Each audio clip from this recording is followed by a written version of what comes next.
kali anjingnya. Kelompok 4 akan mempresentasikan tentang teks biografi, yaitu struktur teks biografi dan teks lokal, penggunaan tanda baca dan kata serapan, serta untuk kebahasan teks biografi. Sebelumnya, perkenalkan saya Umatika.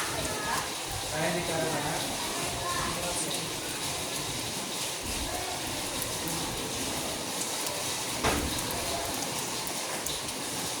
Struktur teks biografi dan teks likon. Yang pertama, struktur teks biografi itu yang pertama orientasi. Orientasi itu mengenai tentang tokoh, nama, tempat tinggal, tanggal lahir, data perkembangan dan lain-lain. Yang kedua itu peristiwa penting atau kejadian.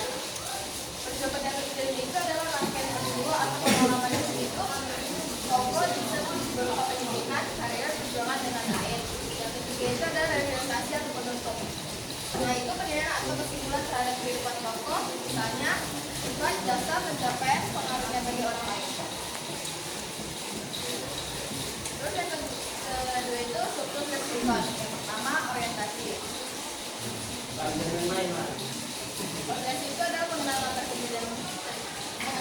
kejadian kapan, di mana dan siapa yang terlibat. Yang kedua itu deretan peristiwa. Itu adalah urutan kejadian atau peristiwa yang dialami secara kronologis. Tiga, representasi. Representasi itu adalah kesimpulan atau komentar pribadi terhadap peristiwa atau peristiwa. Selanjutnya penggunaan tanda baca.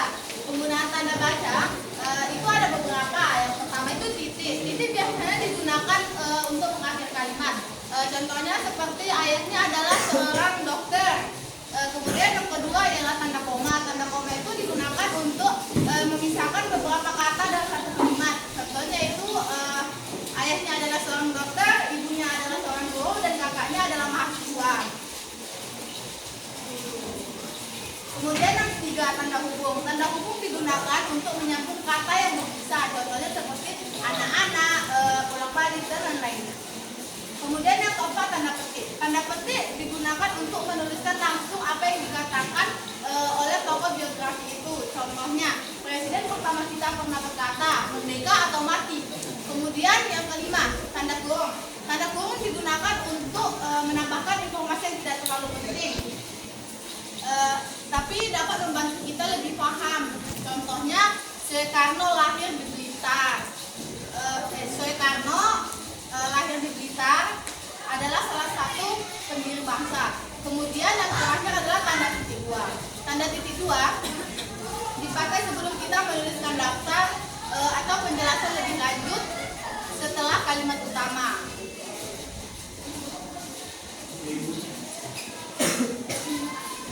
Saya akan menjelaskan tentang kata sarapan.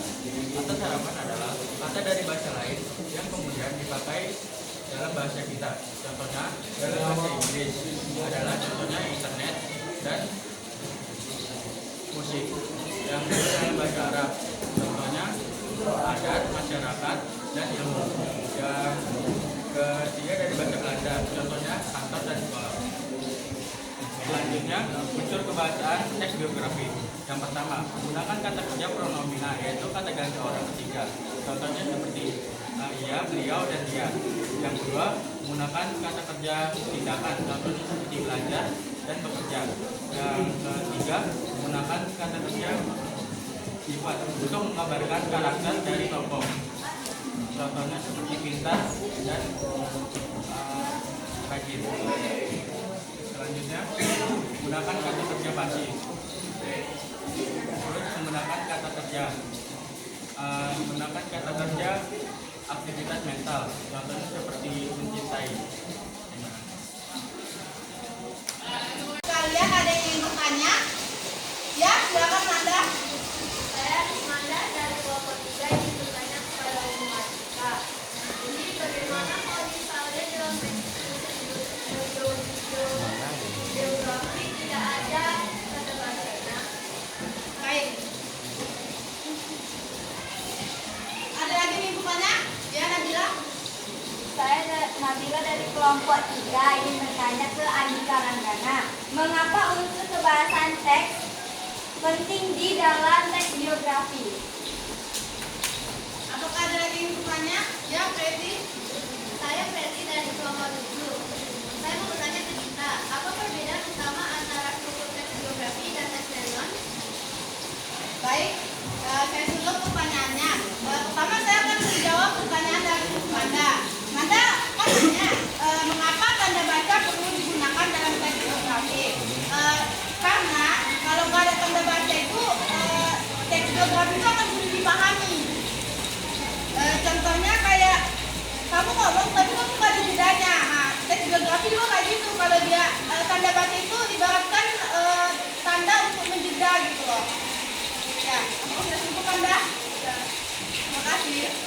saya akan menjawab pertanyaan dari Nabil.